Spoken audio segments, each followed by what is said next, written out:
El mundo resplandeciente. Margaret Cavendish. Diálogo con los hombres pájaro.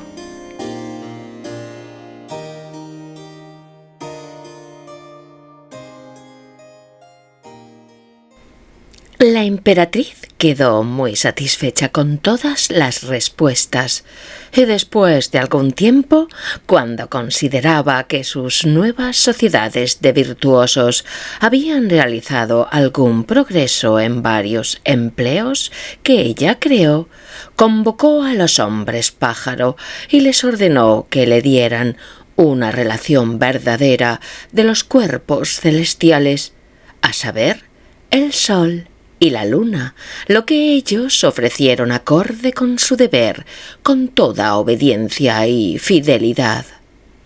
El sol, por lo que pudieron observar, era una piedra sólida y firme de una vasta grandeza, de un color amarillento y de un esplendor extraordinario.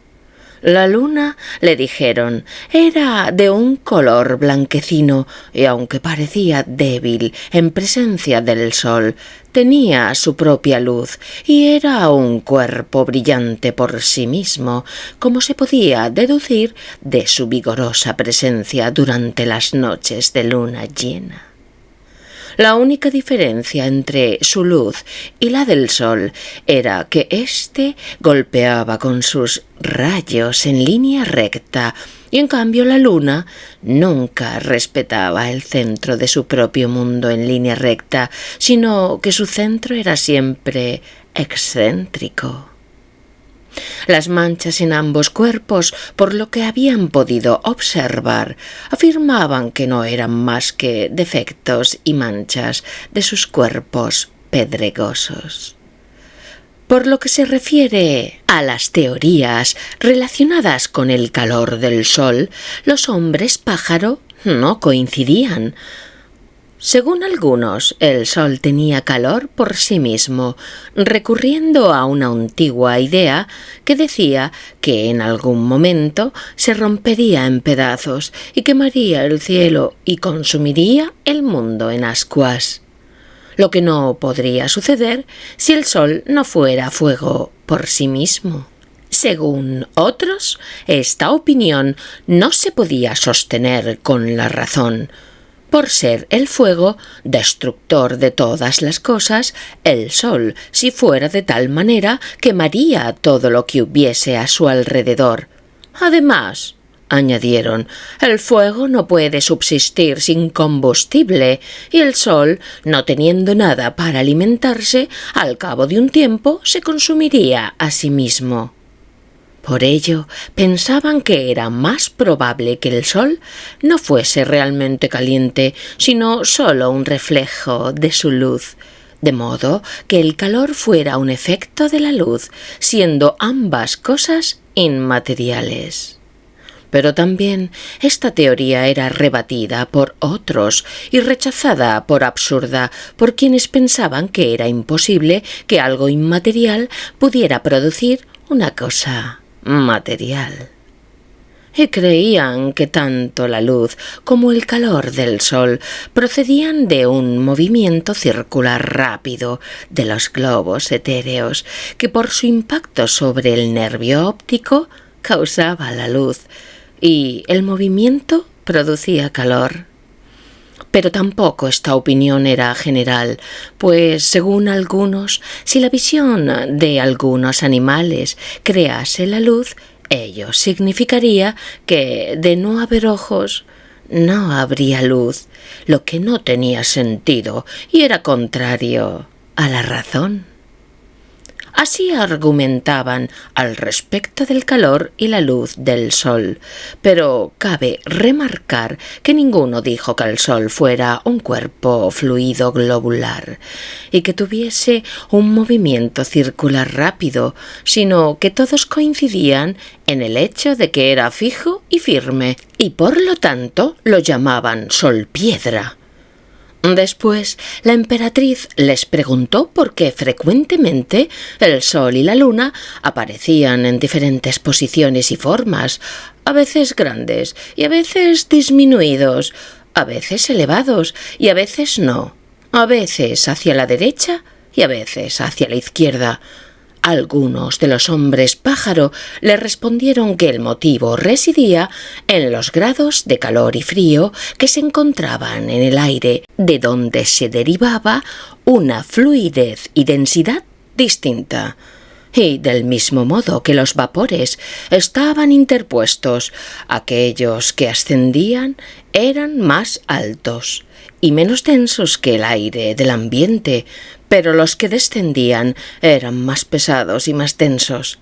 Sin embargo, otros afirmaban que la causa más probable eran los diferentes tipos de aire, pues de la misma forma que los pintores no copian siempre exactamente igual el mismo original, de la misma manera, decían, los distintos tipos de aire crean diferentes formas en los cuerpos luminosos del Sol y la Luna. Los distintos tipos, como si fueran diversas copias, muestran sus movimientos sensibles en la sustancia de nuestros ojos. A la emperatriz le gustó más esta respuesta que la anterior y preguntó qué opinión tenían de las criaturas llamadas motas del sol. Ellos respondieron que no eran otra cosa que corrientes de partículas muy pequeñas, delgadas y transparentes, a través de las cuales el sol se representaba como a través de un cristal. Porque si no fueran transparentes, dijeron, eclipsarían la luz del sol, y si no fueran ligeras y de sustancia aérea, obstaculizarían a las moscas al volar en el aire, o por lo menos retardarían su vuelo. Sin embargo, aunque eran más ligeras que el vapor más delgado, no eran tan ligeras como el cuerpo del aire, o de lo contrario, no serían perceptibles por la vista animal. Entonces la emperatriz preguntó si aquellas criaturas vivían. Le respondieron afirmativamente, porque ellas crecían y disminuían y se nutrían de la presencia del sol y se morían de hambre por su ausencia. Habiendo terminado su discurso en torno al sol y la luna, la emperatriz deseó saber ¿qué otras estrellas existen? Le respondieron que en ese mundo solo podían ver estrellas resplandecientes y por eso se denominaba el mundo resplandeciente. ¿Y esas estrellas resplandecientes, dijeron, son cuerpos sólidos, firmes y brillantes como el sol y la luna, no solo globulares, sino de distintas formas? Algunas tienen colas y algunas otro tipo de formas. Después de esto, la emperatriz les preguntó ¿qué clase de sustancia o de criatura es el aire? Los hombres pájaro respondieron que sólo podían tener percepción del aire a través de su propia respiración. Pues, dijeron, algunos cuerpos solo son perceptibles por el tacto, otros por la vista, otros por el olfato, pero algunos no son perceptibles por ninguno de los sentidos externos. La naturaleza está tan llena de variedad que nuestros débiles sentidos no pueden percibir todos los tipos diversos de criaturas. Tampoco existe un solo objeto que sea perceptible por todos nuestros sentidos, no más que varios objetos lo son por un solo sentido. «Os creo», contestó la emperatriz, «pero si no podéis ofrecer ninguna información del aire», añadió, Apenas podréis informarme sobre cómo se crea el viento, si, según lo que decís, este no es más que el aire en movimiento. Los hombres pájaro respondieron que habían observado que el viento era menos denso que el aire y por lo tanto era perceptible al sentido del tacto, pero no podían decir qué era el viento ni cómo se creaba. Algunos dijeron que se formaba por la caída de las nubes una sobre otra, y otros que se producía por una exhalación caliente y seca que, habiendo ascendido, descendía otra vez por la frialdad del aire en esa región media y a causa de su poco peso no podía llegar directamente hasta el fondo, sino que era llevada por el aire hacia arriba y hacia abajo. Algunos dijeron que eran las corrientes de agua en el aire y otros, por otro lado, las corrientes de aire movido por la fuerza vital de las estrellas. La emperatriz, viendo que ellos no se podían poner de acuerdo acerca del tema del viento, les preguntó si le podían explicar cómo se creaba la nieve. A la pregunta respondieron que, según sus observaciones, la nieve estaba compuesta de una mezcla de agua y un poco de cierto extracto del elemento del fuego que se encuentra bajo la luna. Una porción pequeña de este extracto, siendo mezclada con el agua y batida por el aire o el viento, creaba una espuma blanca llamada nieve, que al cabo de un rato se disolvía por el calor del mismo espíritu y se convertía en agua otra vez. Esta observación sorprendió mucho a la emperatriz. Hasta ese momento ella pensaba que la nieve se producía por movimientos fríos y no por una agitación de un extracto ardiente sobre el agua. Ella no se convenció de las teorías hasta que los hombres pez o tritones ofrecieron su opinión en torno a la creación del hielo, que, dijeron, no se producía tal y como se concebía hasta ese momento por el movimiento del aire al rastrillar la superficie de la tierra, sino por un poco de vapor salino que emergía del mar y que condensaba el agua transformándola en hielo. Y cuanta más cantidad existía de ese vapor, mayores eran las montañas de precipicios del hielo. Y no se producía tanto hielo en la zona tórrida o por debajo de la eclíptica como se producía cerca o bajo los polos, porque este vapor en estos lugares era elaborado por los rayos del sol en la región media del aire y sólo se condensaba transformándose en agua y así caía en forma de lluvia. En cambio, bajo los polos, al no ser el calor del sol tan vehemente, el mismo vapor no tenía fuerza o energía para ascender tan alto, y es por eso por lo que producía tanto hielo, subiendo y actuando solo sobre la superficie del agua.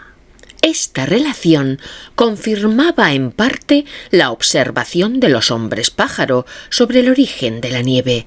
No obstante, como se había mencionado que el extracto por el que mezclarse con el agua creaba nieve procedía del elemento del fuego hallado bajo la luna, la emperatriz les preguntó de qué naturaleza era este tipo de fuego, si era como el fuego ordinario de la tierra o bien como el fuego del interior de la tierra, y si, como los célebres montes Vesubio y Etna, también quemaba o en cambio era un tipo de fuego como el encontrado en el sílex.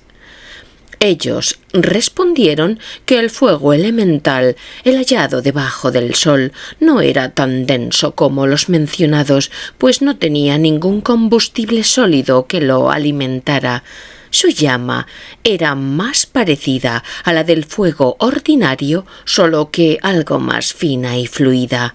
La llama, dijeron, es solo la parte aireada de un cuerpo encendido.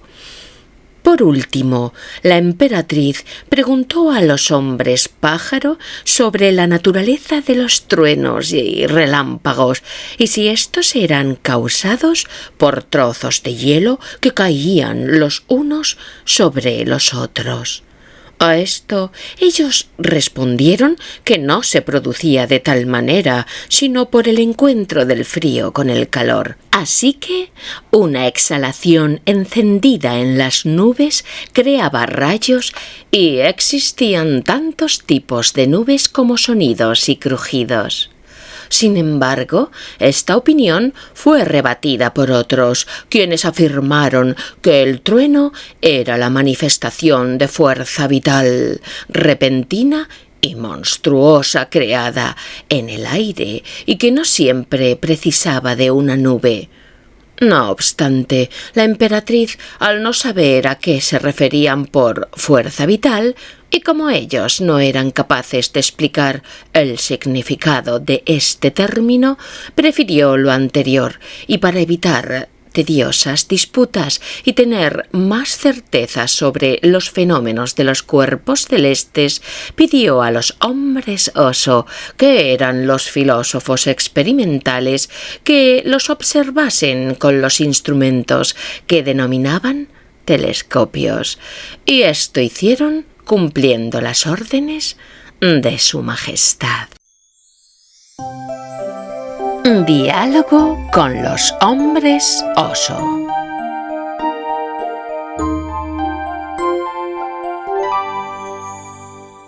Pero esos telescopios causaron más enfrentamientos y divisiones entre ellos. Algunos veían que el sol estaba quieto y la tierra se movía a su alrededor. Otros eran de la opinión de que ambos se movían. Y otros decían otra vez que la tierra estaba quieta y el sol se movía. Algunos contaron más estrellas que otros. Algunos descubrieron nuevas estrellas nunca vistas hasta entonces. Algunos discutían acerca del tamaño de las estrellas. Algunos decían que la luna era un mundo como el globo terrestre y que las manchas eran montes y valles, mientras que otros decían que las manchas eran las partes terrestres y que las partes lisas y brillantes eran el mar. Al final, la emperatriz les ordenó ir con sus telescopios hasta el punto final del polo, donde el mundo resplandeciente estaba conectado con el mundo de donde ella provenía, y probar si allí podían percibir alguna estrella. Ellos así lo hicieron. Y, al regresar ante su majestad, informaron de que habían visto aparecer 3 estrellas resplandecientes, una tras otra en breve tiempo, de las cuales 2 eran brillantes y una oscura, pero no coincidieron en sus observaciones.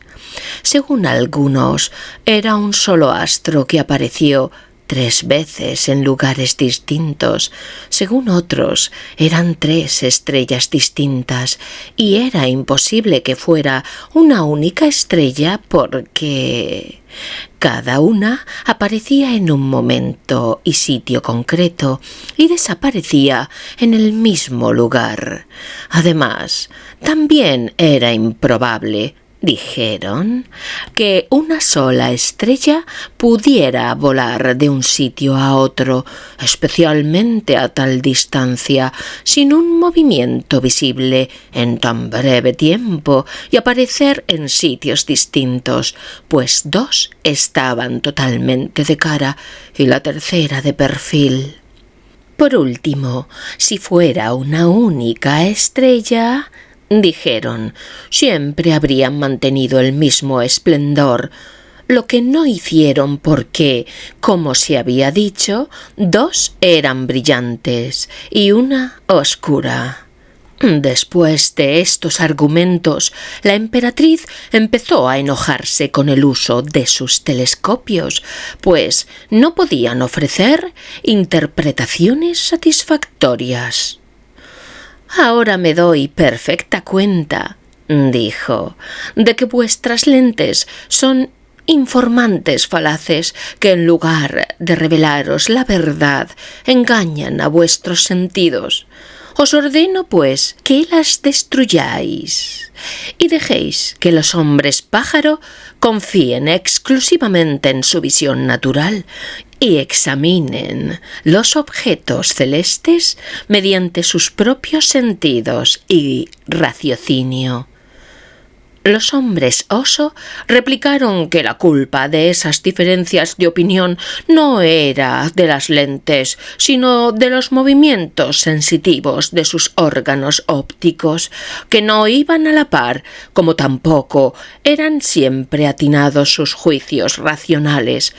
A lo que la emperatriz respondió que, si sus lentes fuesen informadores veraces, corregirían la irregularidad de su razón y sentidos.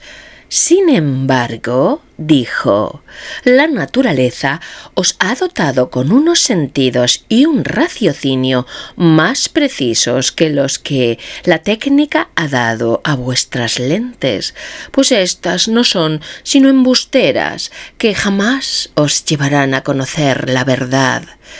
De nuevo os ordeno, pues, que las rompáis, pues mejor podréis observar el movimiento de los cuerpos celestes con vuestros ojos naturales que con lentes artificiales. Los hombres oso, muy preocupados por el descontento de su majestad respecto de sus telescopios, se arrodillaron y de la manera más humilde suplicaron que no se rompieran, pues, dijeron, nos deleitamos más con las ilusiones artificiales que con las verdades naturales. Además, queremos ocupaciones para nuestros sentidos y temas para nuestras discusiones, pues, si existiera solo la verdad y ninguna falsedad, no habría ocasión para discutir, y de esta manera debemos tener como objetivo y placer de nuestros esfuerzos el refutarnos y contradecirnos los unos a los otros. Tampoco nadie será considerado más inteligente que otro, sino que o bien todos parecerán igual de sagaces y sabios, o bien todos serán igual de tontos. Por lo tanto, rogamos humildemente a Su Majestad Imperial que nos permita quedarnos con nuestras lentes, que son nuestro único deleite y tan preciadas como nuestras propias vidas. Al final la emperatriz accedió a sus peticiones, pero con una condición: que sus disputas y peleas se mantuvieran dentro de sus escuelas, sin causar facciones ni disturbios en el Estado o en el gobierno. Los hombres oso, satisfechos, dieron sus más humildes agradecimientos a la emperatriz, y para enmendar el descontento causado por sus telescopios, dijeron que tenían otras lentes ópticas artificiales con las que podían dar más satisfacción a Su Majestad. Entre otros instrumentos, llevaron varios microscopios con los que podían agrandar las formas de los cuerpos pequeños y hacer que un piojo pareciera tan grande como un elefante y un ratón tan grande como una ballena. Primero enseñaron a la emperatriz una mosca gris en la que observaron que la mayor parte de su cara, o mejor dicho, de su cabeza, estaba formada por 2 grandes racimos cubiertos de pequeñas perlas o hemisferios dispuestos triangularmente. Las perlas eran de 2 tamaños. Unas eran más pequeñas y otras eran más grandes. Las primeras eran más cortas y apuntaban hacia el suelo, y las otras eran más largas y estaban encaradas hacia los lados, hacia adelante y hacia atrás. Eran todas tan suaves y pulidas que en ellas se podía reflejar la imagen de cualquier objeto. En total tenía 14.000. Después de ver esta tan poco común y milagrosa criatura y todas las observaciones, la emperatriz les preguntó qué suponían ellos que eran esos hemisferios. Le respondieron que cada uno de ellos era un ojo, pues observaron que cada uno estaba cubierto con una córnea transparente que contenía un líquido que parecía el humor acuoso o vidrioso del ojo, a lo que la emperatriz replicó que debían ser perlas vidriosas y no los ojos, y que quizá sus microscopios no les informaban de modo correcto. Pero ellos, sonriendo, respondieron a su majestad que ella no conocía la virtud de los microscopios, que ellos nunca engañaban, sino que rectificaban e informaban a los sentidos. O, mejor dicho, el mundo, dijeron, estaría ciego sin ellos, tal y como lo había estado antes de su invención. Después de esto, tomaron un trozo de carbón y, observándolo a través de uno de sus mejores microscopios, descubrieron que tenía múltiples poros, algunos más grandes y otros más pequeños. Estaban tan cerca unos de otros que dejaban poco espacio entre ellos para rellenarse con un cuerpo sólido. Para dar una prueba de ello a su majestad imperial, contaron en una línea de 1 pulgada de longitud no menos de 2.700 poros. De esta observación sacaron la siguiente conclusión, a saber, que esta multitud de poros era la causa de la negrura del carbón, pues, dijeron, un cuerpo que tiene tantos poros, ninguno de los cuales puede reflejar la luz, necesariamente tiene que ser negro, ya que el negro es la ausencia de luz o la falta de reflexión. Pero la emperatriz replicó que si todos los colores eran originados por la reflexión de la luz y que si el negro era un color como los otros, se contradecían a sí mismos diciendo que el negro estaba hecho por la falta de reflexión. De todos modos, para no interrumpir vuestras observaciones con el microscopio, dijo ella, dejadnos ver cómo hacen los vegetales a través de las lentes. A continuación, ellos tomaron una ortiga y a través del microscopio descubrieron que debajo de los puntos de la ortiga había ciertas bolsas pequeñas o vejigas que contenían un licor venenoso y cuando los puntos entraban dentro de la piel servían para trasladar ese licor como si fueran los tubos de una jeringa. A tal observación, la emperatriz contestó que si había tal veneno en las ortigas, al comerlas ciertamente lastimaría nuestro interior tal y como lo hace en el exterior. Pero ellos contestaron que correspondía a los médicos más que a los filósofos experimentales dar explicaciones sobre el tema. Ellos solo realizaban observaciones microscópicas y explicaban las figuras de las partes naturales de acuerdo con la representación de sus lentes. Por último, se mostró a la emperatriz una pulga y un piojo. Estas criaturas le parecieron tan terribles a través del microscopio que casi se desmayó. La descripción de todas sus partes sería tediosa de relatar y por lo tanto me abstengo de hacerlo aquí.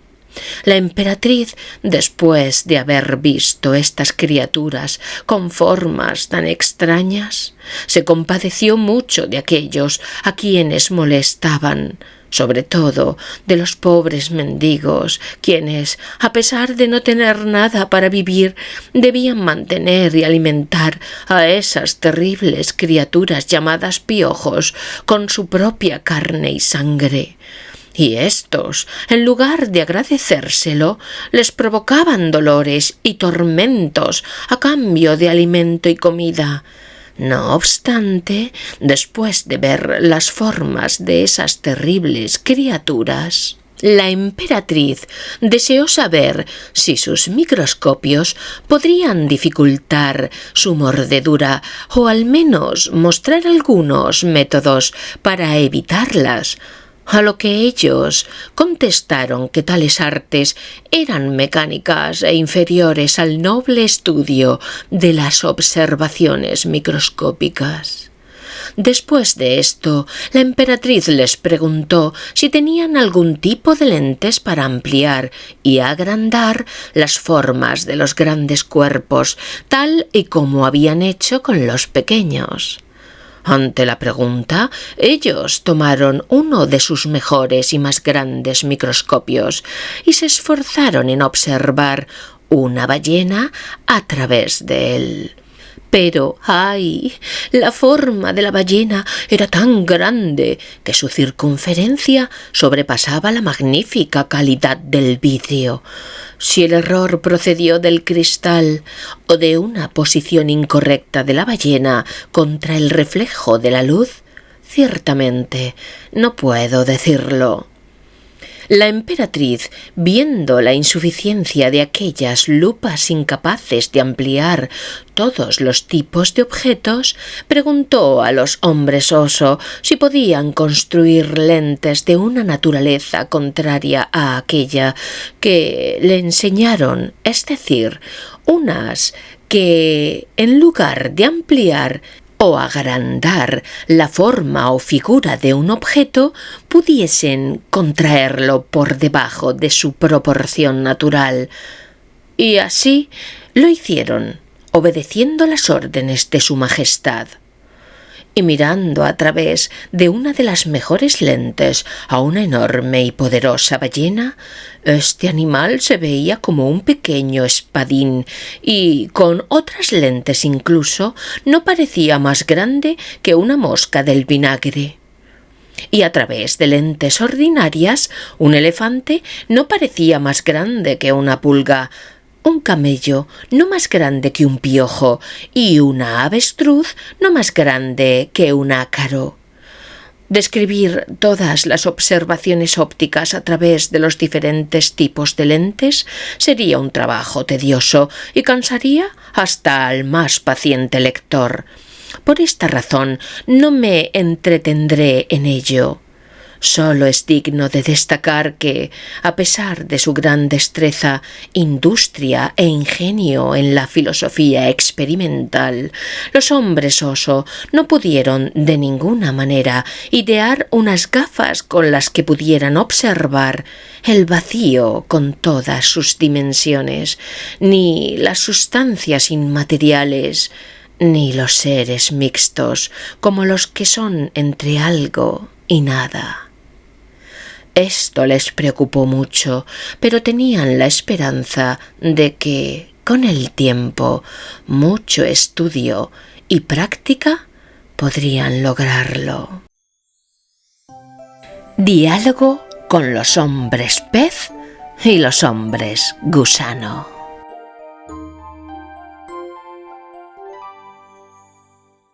Los hombres pájaro y los hombres oso pudieron retirarse y la emperatriz llamó a los tritones u hombres pez y a los hombres gusano para que le relatasen las observaciones realizadas por los mares y por la tierra. En primer lugar, preguntó a los hombres pez de dónde procedía la sal del mar.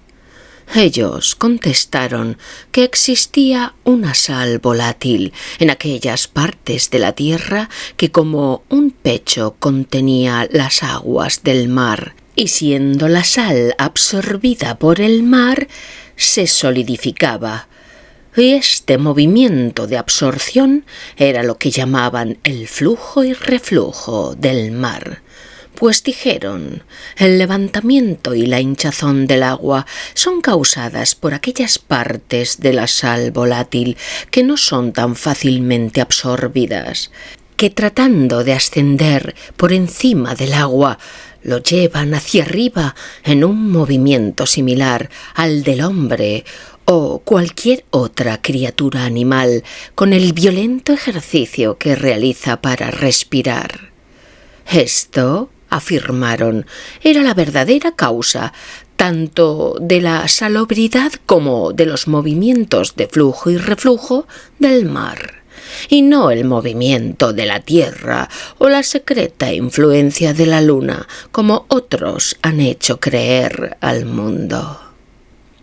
Después de esto, la emperatriz les preguntó si habían observado si todas las criaturas animales del mar y otras aguas tenían sangre.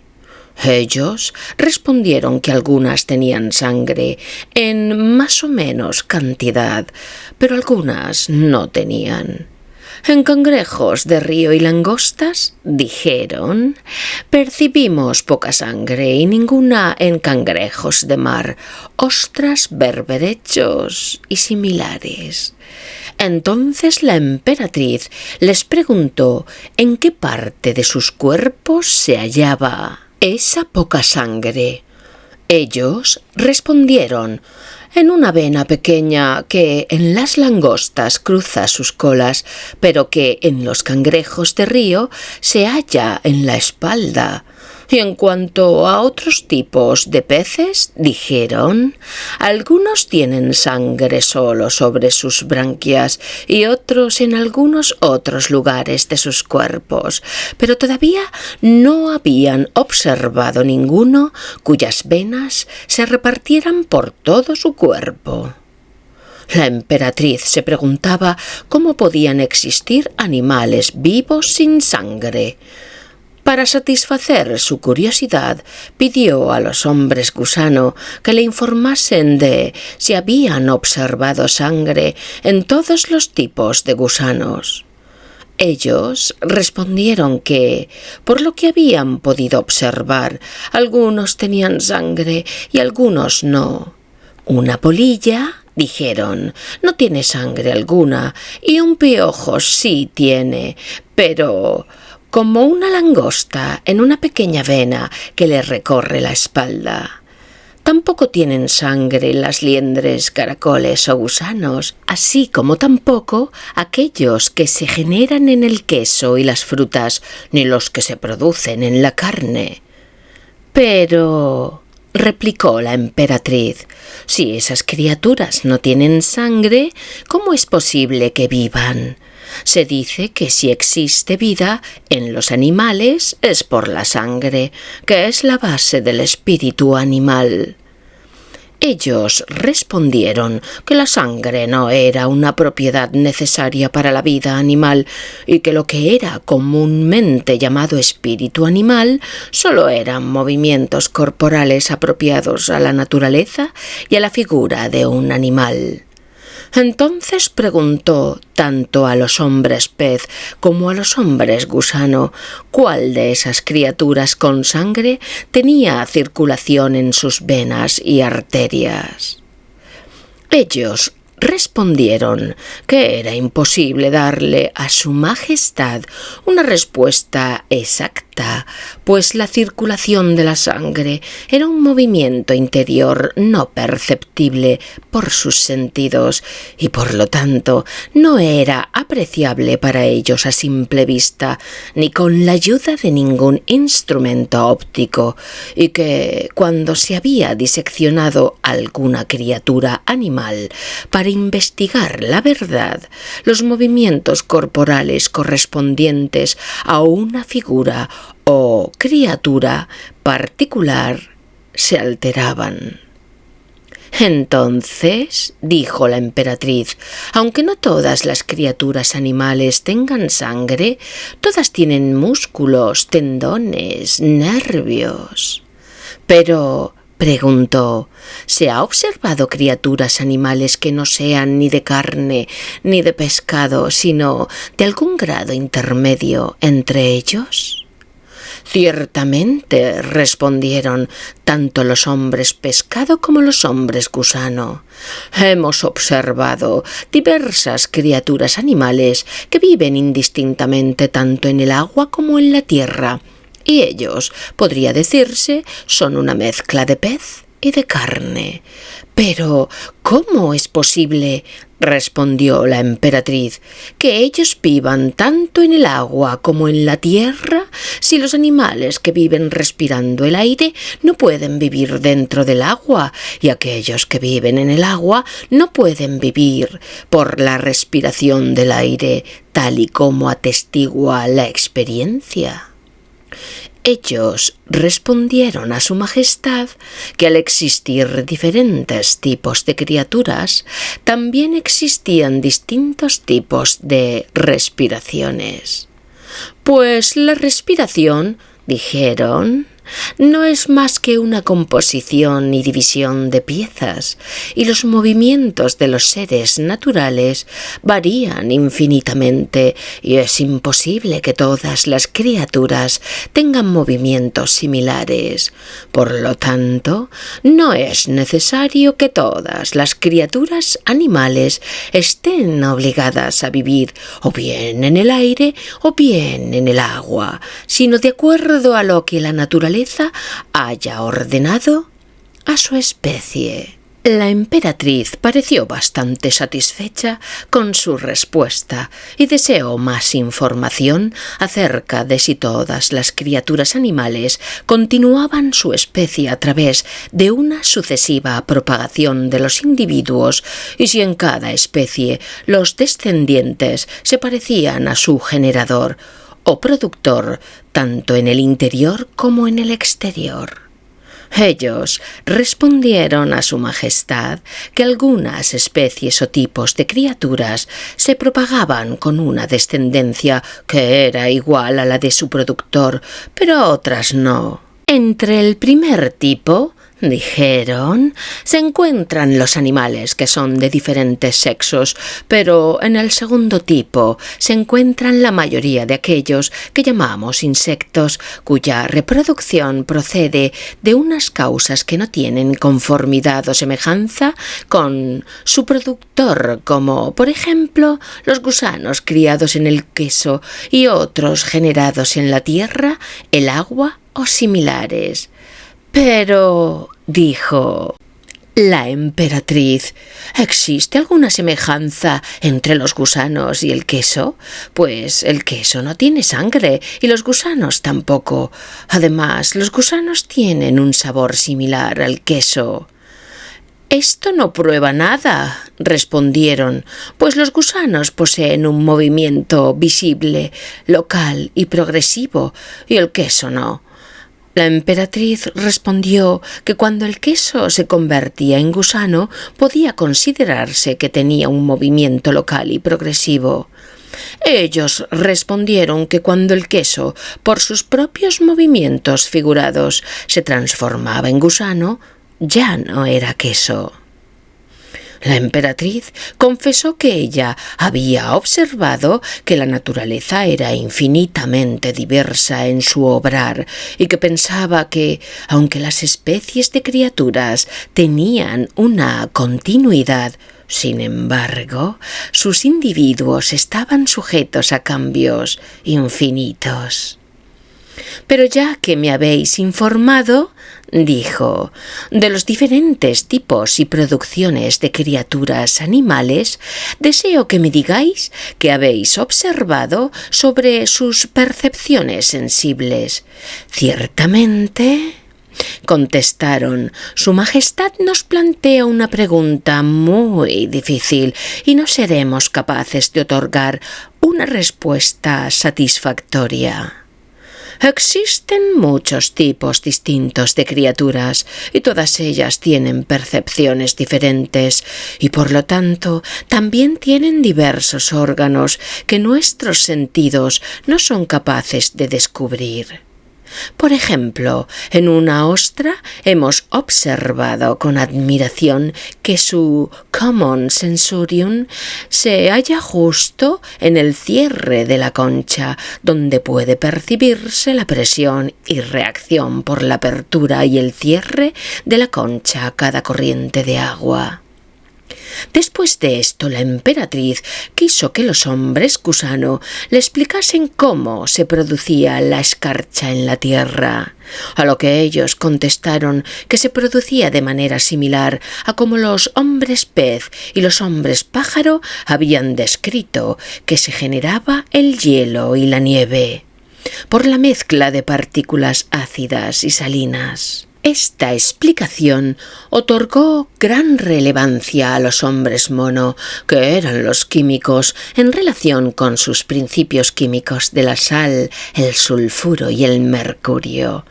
Pero, dijo la emperatriz, si así fuera, se requeriría gran cantidad de partículas salinas para producir tal cantidad de hielo, escarcha y nieve. Además, dijo, cuando la nieve, el hielo y la escarcha se convierten nuevamente en agua, ¿qué sucede con esas partículas salinas? Ni los hombres gusano, ni los hombres pez, ni los hombres pájaro pudieron darle respuesta alguna.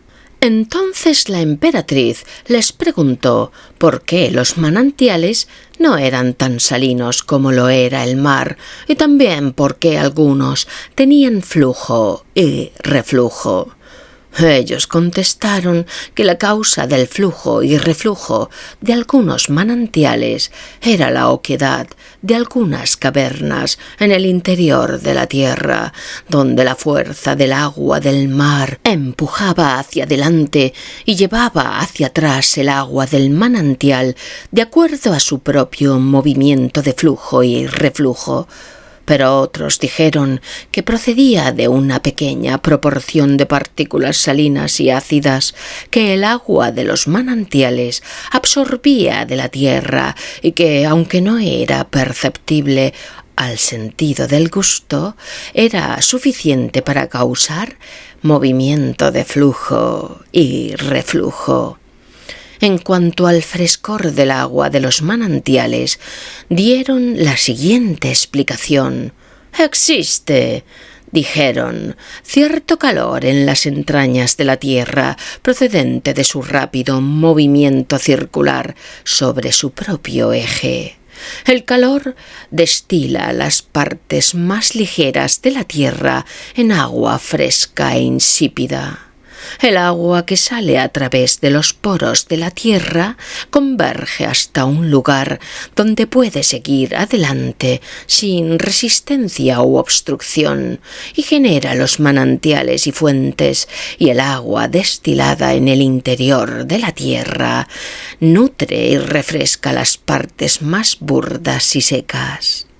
Esta explicación le confirmó a la emperatriz el movimiento de la tierra y la fijeza del sol, como le habían informado los hombres pájaro. Entonces preguntó si los minerales y vegetales se generaban por el mismo calor del interior de las entrañas de la tierra. A esto no pudieron ofrecerle una respuesta satisfactoria, solo confirmaron que el calor y el frío no eran las causas primeras que producían vegetales o minerales u otro tipo de criaturas, sino solo sus efectos. Y para demostrar esta afirmación, dijeron, nosotros hemos observado que, por el cambio de algún tipo de movimientos corporales, los movimientos que son calientes se harán fríos y los que son fríos se harán más calientes, pero el lugar más caliente es el centro de la Tierra. Tampoco observamos que la zona tórrida contenga tanto oro y plata como la templada, ni que haya un gran almacén de hierro y plomo donde quiera que haya oro, sino que estos metales abundan más en los climas más cálidos que en los polos. Para esta observación, la emperatriz les mandó a conferenciar con sus químicos, los hombres mono, para enseñarles que el oro no se producía por un calor sofocante, sino por un clima templado. También preguntó si el oro se podía producir a través de métodos artificiales. Ellos respondieron que no podían responder con certeza su majestad, pero que si fuera posible hacerlo, pensaban que los metales más aptos para la transmutación artificial serían el estaño, el plomo, el latón, el hierro y la plata. Entonces preguntó si a través del arte se podía producir hierro, estaño, plomo o plata. Ellos respondieron que, en su opinión, no. «Entonces percibo», replicó la emperatriz, «que vuestros juicios son muy irregulares. Creéis que el oro, que es un metal fijo, cuya figura aún no se ha encontrado nada que pueda disolverla, podría hacerse de manera artificial, pero en cambio no el latón, el plomo, el hierro, el cobre o la plata, que son metales mucho más débiles que el oro». Los hombres gusano se excusaron por su desconocimiento y alegaron que esas cuestiones eran más adecuadas para los hombres mono, que eran los químicos de su majestad. Entonces la emperatriz les preguntó si a través de sus percepciones sensibles podían observar los movimientos figurativos del interior de los cuerpos, tanto de los vegetales como de los animales. Respondieron que sus sentidos podían percibirlos después de ser producidos, pero no antes. Sin embargo, dijeron, aunque los movimientos figurativos interiores de las criaturas naturales no están sujetos a las exteriores percepciones sensitivas animales, pueden ser juzgados a través de la percepción racional o de sus producciones si son regulares. Después de esto, la emperatriz ordenó a los hombres oso que les prestaran algunos de sus mejores microscopios.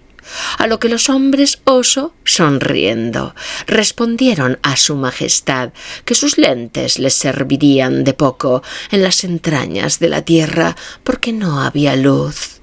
Pues dijeron, nuestras lentes solo muestran objetos externos de acuerdo a las diversas reflexiones y posiciones de la luz, y allí donde no hay luz no se puede hacer nada. A lo que los hombres gusanos respondieron que, aunque no podían decir mucho respecto a las refracciones, reflexiones, inflexiones y similares, ellos no estaban ciegos, ni siquiera en las entrañas de la tierra, por lo cual podían ver tanto diversos tipos de minerales como a los pequeños animales que allí vivían. Y los pequeños animales tampoco eran ciegos, pues tenían algún tipo de percepción sensible tan útil para ellos como lo eran la vista, el gusto, el olfato, el tacto, el oído, etc., para otras criaturas animales. Por esto es evidente que la naturaleza ha sido muy generosa tanto con las criaturas que viven bajo tierra o en las entrañas de la misma, como con los que viven sobre su superficie o en el aire o en el agua. Pero, sea como fuere, Procedieron los hombres gusano. Aunque hay luz en las entrañas de la tierra, vuestros microscopios poco pueden hacer allí, pues esas criaturas que viven bajo tierra no tienen un sentido óptico como las que viven en la superficie. Por tanto, a menos que tuvieran unas lentes apropiadas a su percepción, vuestros microscopios no les serían de utilidad. La emperatriz pareció complacida con esta respuesta de los hombres gusano y les preguntó si todos los minerales y otras criaturas del interior de la tierra eran incoloros.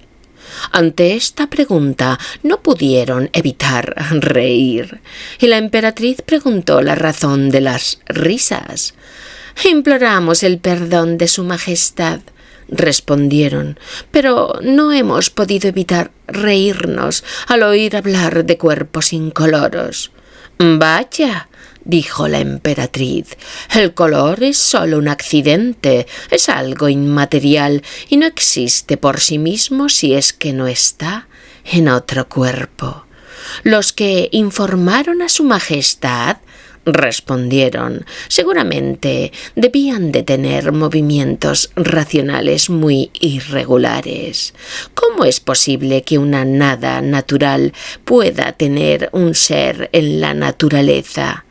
Si no hay sustancia, no puede existir un ser, y si no hay un ser, no hay nada». Así, la distinción entre subsistir por sí mismo y subsistir en otro cuerpo es una mera sutileza y un sinsentido, pues no hay nada en la naturaleza que pueda subsistir de o por sí mismo. Me refiero a por separado, ya que todas las partes de la naturaleza componen un solo cuerpo, aunque puedan estar divididas de modo infinito, mezcladas e intercambiadas en su particular. Con todo, en general, las partes no pueden ser separadas en piezas mientras dure la naturaleza. Mejor dicho, probablemente podríamos afirmar que la naturaleza infinita podría destruirse en el momento en que un átomo pueda perecer. Y por lo tanto, su majestad puede firmemente creer que no existe un cuerpo sin color y no existe color sin cuerpo. Color, figura, lugar, magnitud y cuerpo son una única cosa, sin separación o abstracción, lo uno de lo otro. La emperatriz recibió maravillada el discurso de los hombres gusano y no sólo les perdonó la grosería que cometieron al principio al haberse reído de su pregunta, sino que también rindió un completo asentimiento a su opinión, que pensó era la más racional que jamás había oído. Y después, continuando con sus preguntas, planteó si habían observado algún principio seminal dentro de la Tierra, libre de todas las dimensiones y calidades, que produjese vegetales, minerales y similares, a lo que ellos contestaron que, en relación a las semillas de minerales, sus percepciones sensibles nunca observaron ninguna, pero que los vegetales sí tenían ciertas semillas a partir de las cuales eran producidos.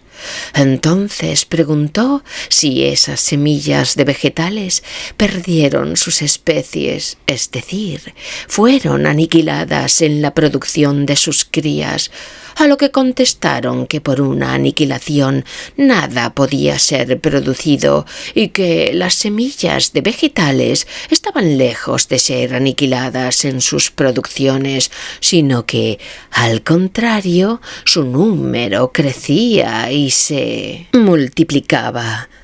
Con la división de una semilla, dijeron, se producía gran cantidad de semillas.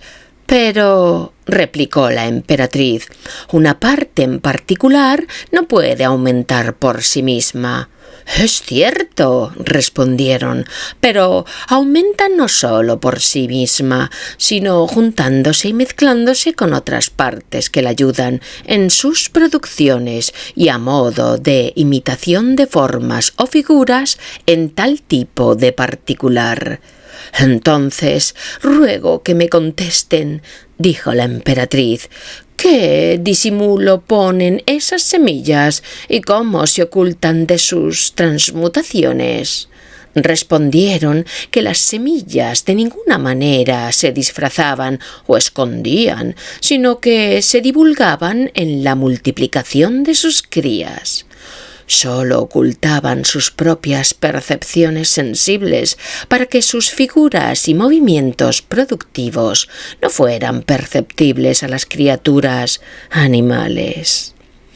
La emperatriz también les preguntó si existía cualquier no ser en la tierra, a lo que contestaron que nunca habían oído hablar de tal cosa y que, si su majestad quería saber la verdad, debía preguntar a aquellas criaturas llamadas espíritus inmateriales, las cuales tenían gran afinidad con los no seres y tal vez podrían darle una respuesta satisfactoria a esa pregunta. Entonces ella deseó ser informada sobre qué opinaban respecto del inicio de las formas. Dijeron a su majestad que no entendían a lo que se refería con esa expresión. «Pues», dijeron, «no existe un principio de la naturaleza ni de los particulares, pues la naturaleza es eterna e infinita y sus particulares están sujetos a infinitos cambios y transmutaciones por virtud de sus propios movimientos corpóreos figurativos». Por lo tanto, no existe nada nuevo en la naturaleza, no hay un principio de nada. La emperatriz pareció satisfecha con estas respuestas y preguntó si no existía destreza en estas criaturas que habitaban dentro de la tierra. «Sí», respondieron, «las distintas partes de la tierra se juntan y se ayudan mutuamente en la composición o estructuración de tal o tales particulares. Y muchas veces hay fracciones y divisiones, lo que causa la producción de mezclas de especies como, por ejemplo, malas hierbas en lugar de flores o de frutas útiles». Pero los jardineros y los labradores a menudo dirimen sus disputas y les obligan a llegar a un acuerdo, lo cual, si por un lado muestra cierta bondad hacia los diferentes grupos, por otro perjudica a los gusanos y otras criaturas animales que viven bajo tierra, pues a menudo causa su disolución y ruina, o en el mejor de los casos los expulsa de sus viviendas. «¿Cómo?», preguntó la emperatriz. «¿Existen gusanos producidos fuera de la tierra?» «Su producción en general», respondieron, «es igual a la producción de todas las otras criaturas naturales procedentes de los movimientos figurativos corpóreos de la naturaleza, pero sus producciones particulares son según la índole de sus especies. Algunos se producen a partir de las flores, algunos de las raíces, algunos de frutos y algunos de tierra ordinaria. Entonces son unos hijos muy ingratos», respondió la emperatriz, «que se alimentan de sus propios padres, los que les dieron la vida». «Su vida», contestaron, «es la suya y no de sus padres. Ninguna pieza o criatura de la naturaleza puede dar o quitar la vida. Las piezas solo ayudan a y se juntan con otras piezas, ya sea en disolución o producción de otras piezas y criaturas». Después de esto y de otras conferencias que la emperatriz llevó a cabo con los hombres gusano, les concedió permiso para retirarse y, habiéndose sentido muy satisfecha con varias de sus respuestas, les alentó en sus estudios y observaciones.